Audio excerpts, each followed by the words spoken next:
اتنے گر چکے تھے کہ اگر سفر پہ جاتے ہوئے کسی بابا جی کو اٹھا کر لے جانا بھول جاتے اور رات ہونے پر یاد آتا کہ سامان سفر میں سب کچھ ہے، حضرت جی نہیں ہے، وہ ستو جو کھانے کے لیے لائے تھے اسی میں پانی ڈال کر اس کو گوندھ کر اس کا بابا بنا لیا کرتے تھے، اور رات کو اس کو ڈھیری پہ رکھ دیتے تھے کہ ہم سونے لگے ہیں، تو جاگتے رہنا اور ہمارا خیال تو رکھنا۔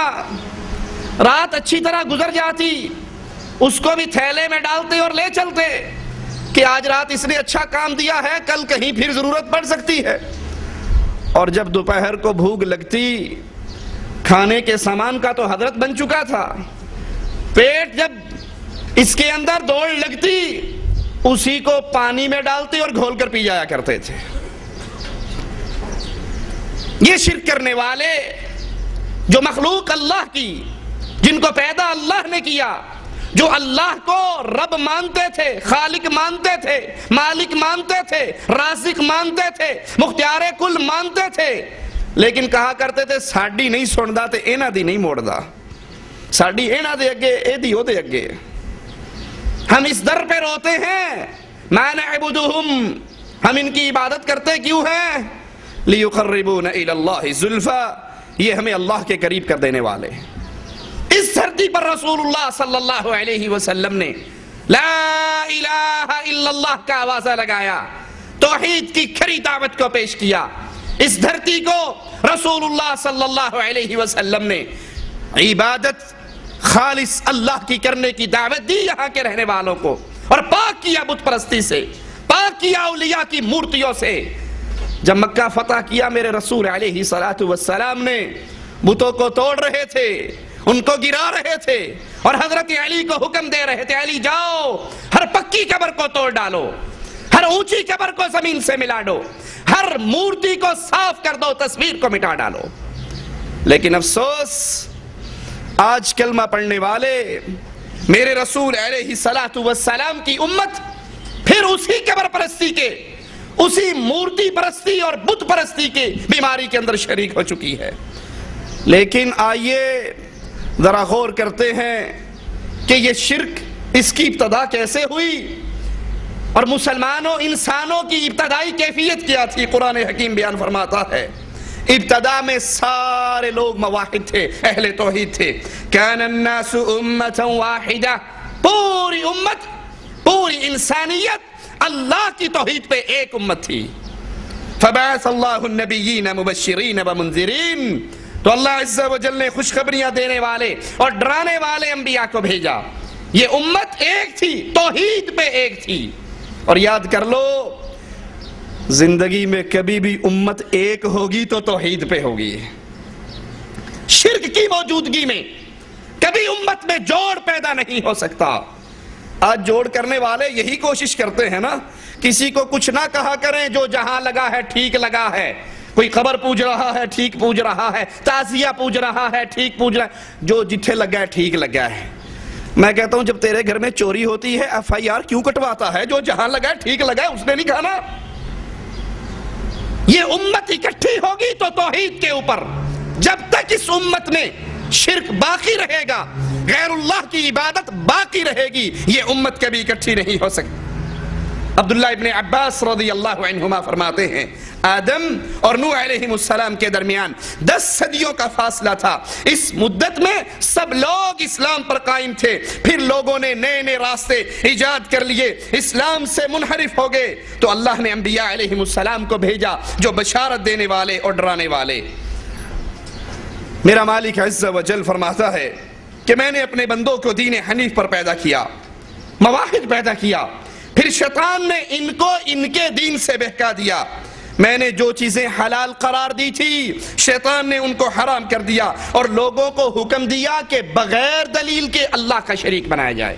جو بھی اللہ کا شریک بناتا ہے اس کے پاس دلیل، شرک کی مالک نے کوئی دلیل نازل نہیں کی۔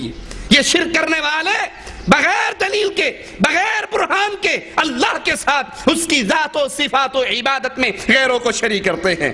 صحیح بخاری میں ہے رسول اللہ صلی اللہ علیہ وسلم فرماتے ہیں ہر بچہ فطرت اسلام پر پیدا کیا جاتا ہے، مگر اس کے والدین اس کو یہودی، نصرانی اور مجوسی بنا دیتے ہیں، جیسے جانور کا بچہ صحیح سالم پیدا ہوتا ہے اور یہ دیوی دیوتاؤں پر چڑھانے والے اس کے کان کو کاٹ دیتے ہیں۔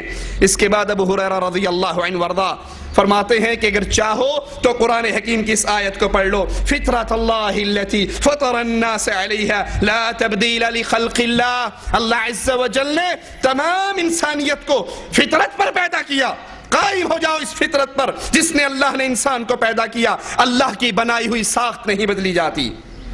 آئیے اب دیکھیں اس موحد معاشرے میں، اہل توحید کے اس معاشرے میں یہ شرک داخل کیسے ہوا؟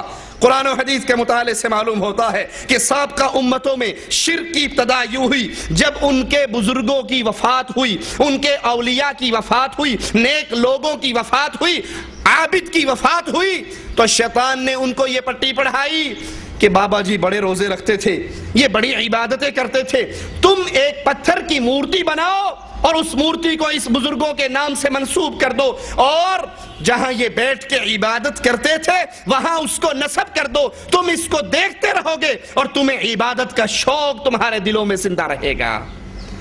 لوگوں نے ایسا ہی کیا، اور جب وہ امت گزر گئی، وہ قوم گزر گئی، تو پھر وہ ان کے عبادت کو دیکھ کر خراج عقیدت دینے والوں کی اولادوں نے اس عقیدت سے عبادت کا کام شروع کر لیا۔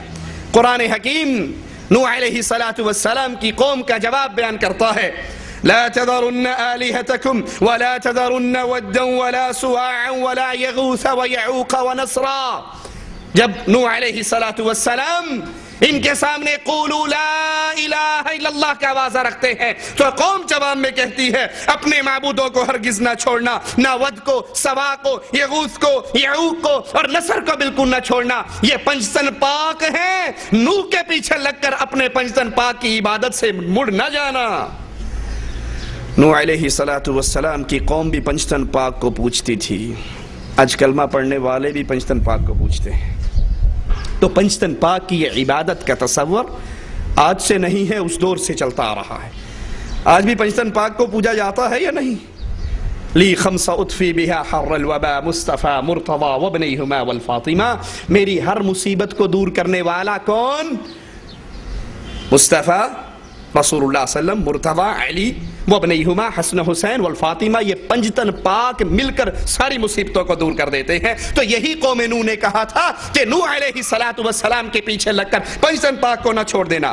صحیح بخاری میں عبداللہ ابن عباس رضی اللہ عنہ وارضاہ سے روایت ہے، فرماتے ہیں یہ پانچوں بزرگ، یہ پانچوں قوم نوح کے بزرگ تھے، جب وہ انتقال کر گئے، جب وہ فوت ہو گئے تو شیطان نے ان کو یہ مشورہ دیا کہ یہ لوگ جہاں بیٹھ کر عبادت کرتے تھے تم وہاں پر مجسمے بناؤ، ان بزرگوں کے نام پر مورتیاں بناؤ اور ان کو ان کے نام سے منسوب کر دو۔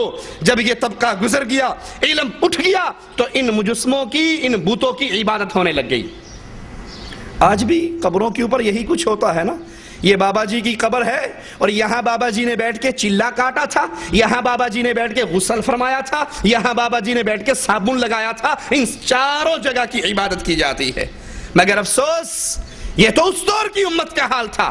آج شیطان نے امت محمدیہ کی اکثریت کو اسی راستے پہ چلاتے ہوئے بزرگوں کی قبروں کی عبادت کی طرف لے آیا، اور حالانکہ رسول اللہ صلی اللہ علیہ وسلم کا کتنا مبارک فرمان ہمارے سامنے تھا، اس امت کے سامنے تھا۔ آپ نے فرمایا کنت نہیتکم عن زیارت القبور الا فزوروها فانها تذکرکم الآخرہ، میں نے تمہیں قبروں پر جانے سے منع کیا تھا۔ کیوں؟